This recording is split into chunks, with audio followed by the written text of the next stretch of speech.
Hello student, today we will discuss about animal tissue, but before going to the topic we have to summarize and memorize what we have to done it yet at this stage कि हमने tissue का एक section complete कर लिया है, उसमें हमने क्या क्या किया है उसको समराइज कर लेते हैं जल्दी से विदाउट वेस्टिंग ऑफ टाइम। तो हमने क्या किया था, पहले टिश्यू की 2 और मोर सेल्स आपस में क्या होती हैं, कंबाइंड होती हैं, तो क्या बनाती हैं, टिश्यू बनाती हैं। क्या टिश्यू का फंक्शन होता है कि ऑर्गन सिस्टम को क्या करता है, कनेक्टिविटी डेवलप करता है। यहां से टिश्यू के 2 पार्ट होते हैं, पहला क्या होता है, प्लांट टिश्यू होता है, दूसरा क्या होता है, एनिमल टिश्यू होता है। प्लांट टिश्यू का हमने पूरा सेक्शन कंप्लीटली लर्न कर लिया। अब we are going to second part, animal tissue. तो प्लांट टिश्यू में हमने क्या क्या पढ़ा, प्लांट टिश्यू हमारा 2 टाइप का होता है, पहला क्या होता है मेरिस्टेमेटिक टिश्यू और दूसरा क्या होता है परमानेंट टिश्यू। पहला क्या होता है मेरिस्टेमेटिक और दूसरा होता है परमानेंट टिश्यू।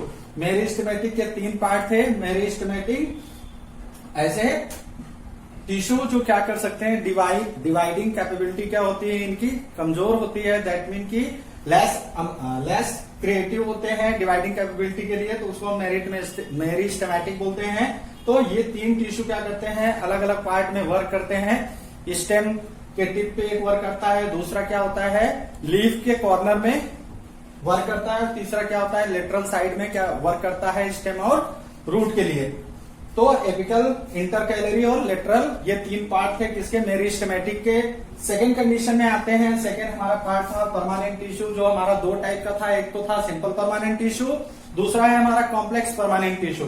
जो सिंपल परमानेंट टिश्यू है उसके भी 2 पार्ट थे, पहला पार्ट था सपोर्टिव टिश्यू और दूसरा था प्रोटेक्टिव। तो सपोर्टिव हमने डिस्कस किया परेंचाइमा, कोलेंचाइमा और स्क्लेरेंचाइमा जो नॉन लिविंग के लिए होता है। परेंचाइमा में क्या होता है, गैप होता है, इंटरसेलुलर गैप फाउंड होता है, जबकि इन दोनों में नहीं होता है, कोलेंचाइमा और स्क्लेरेंचाइमा में। स्क्लेरेंचाइमा नॉन लिविंग सेल्स के लिए होता है। प्रोटेक्टिव टिश्यू हमने देखा था कि प्रोटेक्शन प्लांट को जो टिश्यू देते हैं वो कौन से होते हैं, तो प्रोटेक्टिव टिश्यू में 2 होते हैं, एक तो होता है एपिडर्मिस जो लीफ का ऊपरी हिस्सा वैक्सी कोटेड होता है, उसको ही हम क्या बोलते हैं एपिडर्मिस बोलते हैं। एपिडर्मिस के साथ में स्टोमेटा क्या होता है, कंटेन होता है, क्यों, क्योंकि लीफ के लिए है तो उसमें स्टोमेटा होगा ही होगा। अब सेकेंड था कॉर्कोफेलियम जो नॉन लिविंग सेल्स के रूप में बना होता है।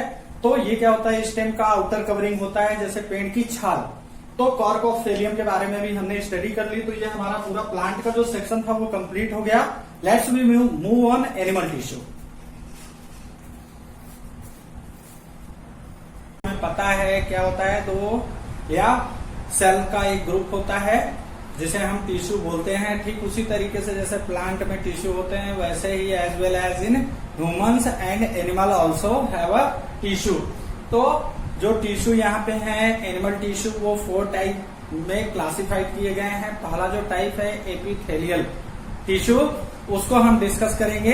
तो epithelial tissue it consist of single cell layer of cell. ये क्या होता है, एक प्रकार की सेल से बना होता है, जो ब्लड वेसल यहाँ पे क्या होती है, एब्सेंट होती है। साथ ही साथ ये क्या करता है, सभी ऑर्गन्स में एक तरीके से बोलिए पाया जाता है, या सभी ऑर्गन्स को क्या करता है, कंप्लीटली अटैच करता है। सेकेंड, कैसे ऑर्गन होते हैं, जैसे हमारा स्किन है, लाइनिंग ऑफ माउथ है, ब्लड वेसल्स है और साथ ही साथ किडनी ट्यूबल्स, इन सब में क्या होता है, ये प्रेजेंट होता है। कौन प्रेजेंट होता है, एपिथेलियल टिश्यू। अब एपिथेलियल जो क्लासिफाई किया गया है ये भी 4 टाइप होते हैं एपिथेलियल टिश्यू के। अब एपिथेलियल टिश्यू 4 टाइप का होता है। तो पहला होता है एक्वेमस, सेकेंड होता है क्यूबोइडल, थर्ड होता है कॉलमनर जो सिलिएटेड होता है, और फोर्थ आपका होता है स्ट्रैटिफाइड एक्वेमस। स्ट्रैटिफाइड एक्वेमस हम क्या करते हैं, सबसे पहले एक्वेमस डिस्कस करते हैं। तो एक्वेमस सेल एपिथेलियल टिश्यू क्या होता है, it cells arrange end to end like tiles of the floor. जैसे सरफेस पे टाइल लगाई जाती है, एक टाइल के बगल में दूसरी टाइल प्रेजेंट होती है, ठीक उस तरीके से यहाँ डायग्राम में देखिए ये टिश्यू होता है, इसको हम बोलते हैं एपिथेलियल एक्वेनस टिश्यू, ये जैसे एक टाइल के बगल में दूसरा टाइल, दूसरे टाइल के बगल में तीसरा टाइल, ठीक उसी तरीके से होती है ये जो हमारी स्किन होती है। ठीक इसी के इस स्किन के नीचे एक स्किन और है, एक और है, एक और है। इस तरीके से जो लेयर बाय लेयर प्रेजेंट होते हैं, ये लेयर बाय लेयर ढेर सारे लेयर प्रेजेंट होते हैं, ताकि अगर एक लेयर डैमेज हो जाए तो दूसरी लेयर उसको ब्लड कम्स आउट ना हो, बाहर ना निकले, किसी तरीके का नुकसान ना हो ऑर्गेनिज्म के बॉडी को, वो क्या करती हैं, उसको हेल्प करती हैं। तो cells are arrange end to end like tiles on the floor, it form lining of the cavities. जो खाली जगह होती है, मुंह में जो खाली जगह होती है या जो खाली स्पेस होता है, वहां पे ये फॉर्म करते हैं। माउथ, जैसे माउथ, ऑइसोफेगस, माउथ में खाली जगह होती है। ऑइसोफेगस जो हमारा फूड पाइप है, जिसके सहारे हम क्या करते हैं, फूड को निगलते हैं, उसको क्या बोलते हैं, फूड पाइप बोलते हैं, ऑइसोफेगस। नोज है, एलियोली जो हमारा कहाँ प्रेजेंट होता है, लंग्स में प्रेजेंट होता है, तो वहां भी एक्वेमस टिश्यू प्रेजेंट होता है। इसी के वजह से उसके लेयर बाय लेयर क्या होते हैं, बनते हैं।